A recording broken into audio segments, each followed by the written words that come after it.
Start చేయి. Okay sir. Sir venture ఎలా ఉంది సార్? మీ ఒపీనియన్ చెప్పండి. థ్యాంక్ యూ అండి. నా పేరు శ్రీకాంత్ ఆడివాక అండి. నేను ఆల్ఫా చాప్టర్ మెంబర్ని. బిఎన్ఎల్లో 6 ఇయర్స్ మెంబర్గా ఉన్నాను.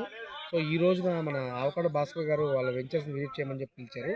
సో ఈరోజు శనివారం రోజున సరదాగా విజిట్ చేద్దామని చెప్పేసి వచ్చాము. సో ఆయన చెప్పిన దాన్ని బట్టి ఇది 5వ వెంచర్ అంటండి. సో 4 వెంచర్స్ చూసిన తర్వాత 5వ వెంచర్ కూడా వచ్చాము మేము. ఈ ఆయన ప్రతి వెంచర్లో మేము కామన్గా చూస్తుంది ఏంటంటే శ్రీగంధం మొక్కలు, అలానే మన మహాగని మొక్కలు, అలానే ఆవకాడో మొక్కలు, ఇవన్నీ కలిపి ఒక వెంచర్ లాగా కామన్గా చేస్తున్నారు. అట్ ది సేమ్ మళ్ళీ దాంట్లోనే మియా జాకి అని చెప్పి ఒక మామిడి మొక్కను కూడా పెంచుతున్నారు. సో ఎవ్రీ ప్లాట్లో కూడా ఆయన ఒక 20, ఒక 40 శ్రీగంధం మొక్కలు, ఒక 40 మహాగని మొక్కలు, ఒక 2 మియాజాకి మామిడి మొక్కలు, ఒక 10 ఆవకాడో మొక్కలు ఇచ్చేది అనేది ఆనవాయితీ. బట్ ఇవన్నీ కలిపితే 92 అంత అవుతున్నాయి. బట్ ఆయన ఇస్తుంది 116 ఇస్తున్నారండి. ఈ 116లో కూడా కొన్ని మొక్కలను యాడ్ చేస్తూ ఉన్నారు.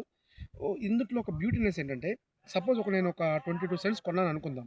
నా 22 సెంట్స్లో కొన్ని మొక్కలు పండలేదు అనుకుందామండి. సో బట్ ఇంకోటి వెంచర్లో మొత్తం అన్ని మొక్కలు పండినాయి. బట్ ఆయన ఏం చేస్తున్నారంటే, పండినా పండకపోయినా వెంచర్ తీసుకున్న ప్రతి ఒక్కరికి కామన్గా చేస్తున్నారు అన్నీ. ఎందుకంటే మెయింటెనెన్స్ వాళ్ళే అంత బ్యూటీగా చేస్తున్నారు కాబట్టి, ఒక వెంచర్లో మొక్క పండినా పండకపోయినా సో అంత కామన్ చేసి ఎవరికి ఎంత ప్రాఫిట్ ఇవ్వాలో అంత ఇచ్చేస్తున్నారు. నాకు ఆ పాయింట్ బాగా నచ్చింది. సో నేను చెప్పేది ఏంటంటే, ఒక రిక్రియేషన్ సెంటర్ లాగా ఉందండి ఈ వెంచర్. నాట్ ఓన్లీ వెంచర్ లాగా లేదండి, చాలా ప్లెజెంట్గా, చాలా ప్రశాంతమైన వాతావరణంలో వీళ్ళు ఈ కల్చర్ చేస్తూ ఉన్నారు.